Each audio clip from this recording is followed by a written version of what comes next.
Hello दोस्तों, हिंदी की बिंदी channel में आप सभी का स्वागत है। तो दोस्तों, आज के इस वीडियो में हम बात करेंगे यूपीएचएससी असिस्टेंट प्रोफेसर कविता से रिलेटेड। तो पिछले वीडियो में मैंने आप सभी को कविताओं पर आधारित शॉर्ट जो है नोट्स दिए थे, तो इसी में हम अगला भाग इसका करने वाले हैं। आगे की कविताओं पर शॉर्ट नोट्स भी हम बात करने वाले हैं, क्योंकि देखिए कविताओं में व्याख्या जो है आपको ना के बराबर ही पूछा जाएगा, तो इन पर आधारित बेसिक चीज़ें जो मैं आप सभी को यहाँ पे करवा रही हूँ। तो चलिए प्रश्नों यहाँ पे कविताओं पे शॉर्ट नोट पे बात कर लेते हैं। तो अगली जो हमारी कविता है वो है दीप मेरे जल अकंपित, जिसके कवित्री हैं महादेवी वर्मा जी। ये उनके काव्य संग्रह दीप शिखा में संकलित है, जिसका प्रकाशन वर्ष है 1942 ईस्वी। ये एक लोक मंगल गीत है। इसमें आपको पढ़ने पे क्या मिलता है, निराशा में आशा का संचार का वर्णन जो है इस कविता में हमें देखने को मिलता है। एक बार आप ज़रूर रीड कर लीजिए ताकि आपको कविता का आइडिया रहे कि उसमें दिया क्या है, वर्णन क्या किया गया है कवियों के द्वारा। तो एक बार आप कविता ज़रूर रीड करें, बाकी डिटेल में इतना जानने की ज़रूरत नहीं है, ठीक है। चलिए अगली हमारी कविता है पंथ रहने दो अपरिचित। कवित्री हैं जिसकी महादेवी वर्मा। ये उनके काव्य संग्रह दीप शिखा में संकलित है, जिसका प्रकाशन वर्ष है 1942 ईस्वी। इस कविता में कवित्री ने स्वयं को साधिका के रूप में वर्णित किया है। साधना के कष्टमय मार्ग पर दृढ़ संकल्प के साथ आगे बढ़ने की, तो किस प्रकार से जो है आगे बढ़ने की, कोई भी कष्टमय मार्ग पर कैसे जो है साधक आगे बढ़ता है, इसका चित्रण इन्होंने किया है। कोई भी अपरिचित पथ पर अकेले चलने की जो आकांक्षा होती है, और चलना भी कोई आसान नहीं होता, उस व्यक्ति के अंदर क्या है, आत्मविश्वास होना चाहिए। तो इन्हीं आत्मविश्वास का परिचय कि उन्होंने अपनी इस कविता में दिया है कि आत्मविश्वास के साथ आगे बढ़ना कैसे है, यही है। और जो हमें महादेवी वर्मा की काव्य में मुख्य रूप से मिलता है वो है विरह वेदना। तो विरह वेदना जो है काव्य की विशेषता है। नेक्स्ट जो कविता है वो है मैं न यह पथ जानती, जिसकी लेखिका है महादेवी वर्मा। ये उनके काव्य संग्रह दीपशिखा में संकलित है। इस कविता में उन्होंने प्रेम का वर्णन किया है कि प्रेम के पथ पर बिना किसी कारण, जब यह भी न पता हो कि इसका रास्ता कहाँ जाएगा, तो बिना किसी कारण के प्रेम की राह पे चलते जाना, जब आपको उसका कहते हैं अच्छा बुरा कुछ भी ना पता हो। तो यही वर्णन क्या है, कविता का संदेश अदृश्य प्रेम के अदृश्य पथ पर चलना है, जिसके न आदि का पता हो ना अंत का। तो जब आप महादेवी वर्मा जी के काव्य को पढ़ते हैं तो आपको उनके अदृश्य प्रेम में वहाँ पे उनकी कविताओं में हमें प्रेमी का वर्णन नहीं मिलता, लेकिन एक उनकी काव्य कृतियों में अदृश्य प्रेम हमें देखने को मिलता है, जिसमें वो एक साधिका के रूप में उस प्रेम के प्रति जो उनकी आसक्ति है वो हमें देखने को मिलती है।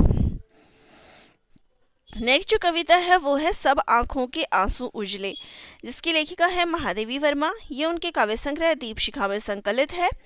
इस कविता में मनुष्य के सत्य को परखने की बात जो है कही गई है। मनुष्य को अपने सपनों को पूरा करने के लिए लक्ष्य निर्धारित करना चाहिए।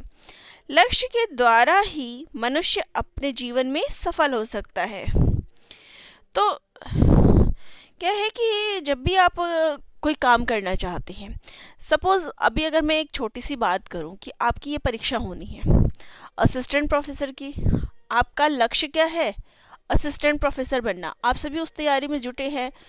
कोई 4 घंटे पढ़ता है, कोई 5 घंटे पढ़ता है, किसी ने अपने दिनचर्या के 7 से 8 घंटे इस परीक्षा के लिए दिया है, कोई 2-3 घंटे देता है। तो ये क्या है हमारा, हम सभी का लक्ष्य पहुंचना कहाँ है, सभी को असिस्टेंट प्रोफेसर की परीक्षा तक पहुंचना है, लेकिन सब अपने अपने तरीक़े से आगे बढ़ते हैं, अपने अपने सपनों को देखते हैं कि हमें कैसे उस मंजिल तक पहुंचना है। तो यही इसमें बताया गया है कि इसी प्रकार से हमें जीवन में कैसे सफल होना है, कैसे आगे बढ़ना है, यही इसमें बताया गया है।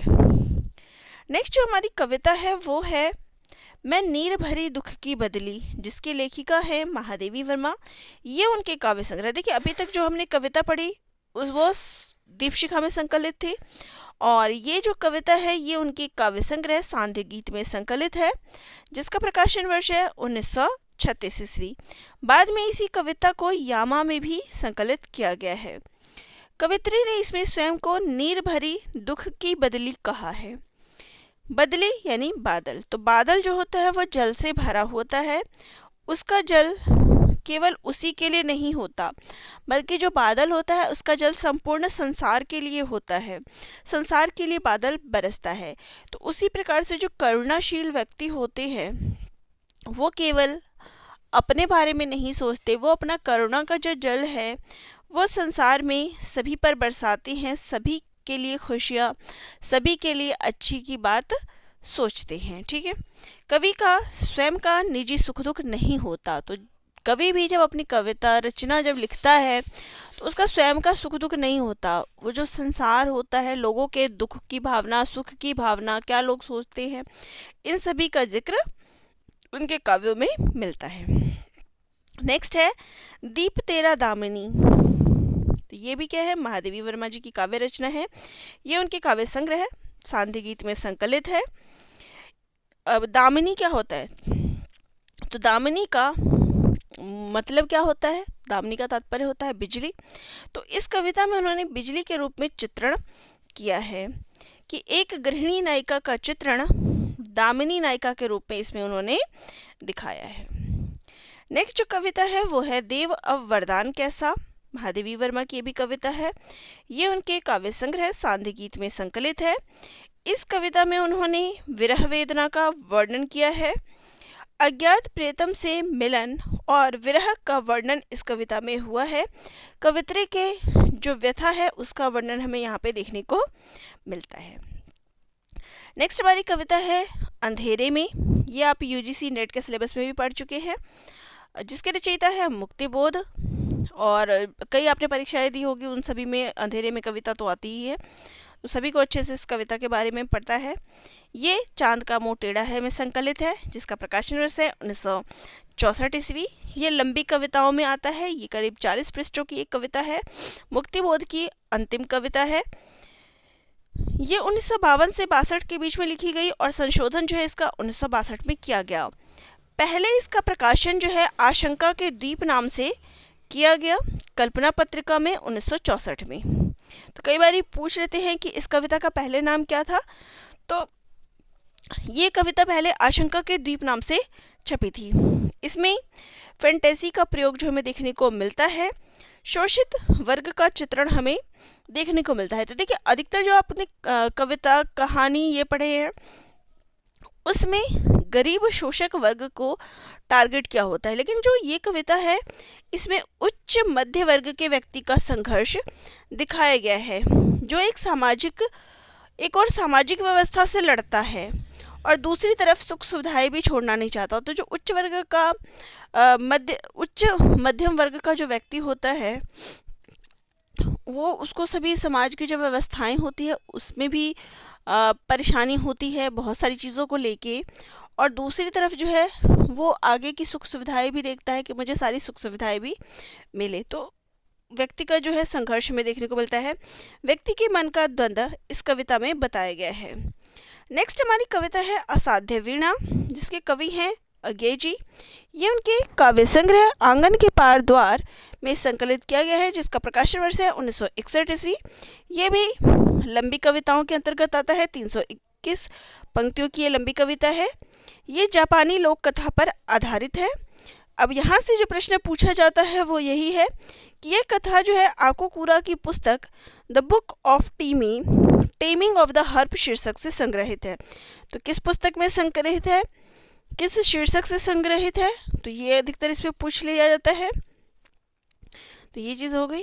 अब इसमें क्या बताया गया, तो किरीट नामक वृक्ष से वज्र कीर्ति ने वीणा बनाई जिसे कोई नहीं बजा पाया, इसलिए उस वीणा का नाम जो दिया गया वो था असाध्य वीणा।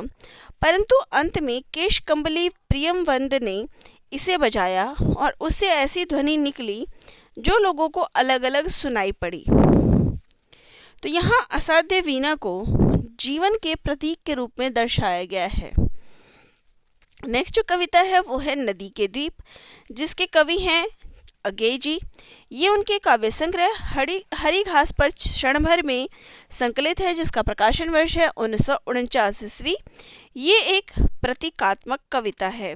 इस कविता में नदी को समाज का प्रतीक बताया गया है कि जिस प्रकार नदी जो है चारों तरफ से फैली रहती है और द्वीप जो है नदी के बीचों बीच रहता है, तो नदी जो है इसमें समाज का प्रतीक है और द्वीप जो है वह व्यक्ति का प्रतीक है कि द्वीप नदी का ही एक हिस्सा है, उससे अलग अस्तित्व नहीं है, अलग होकर वो उससे अपना जीवन नहीं रह सकता, यानी व्यक्ति जो है समाज से अलग होकर अपना जीवन नहीं बिता सकता। तो नदी और द्वीप जो है किस प्रकार एक दूसरे के हिस्से हैं, आश्रित है, इन्हीं सब का जिक्र इसमें किया गया है।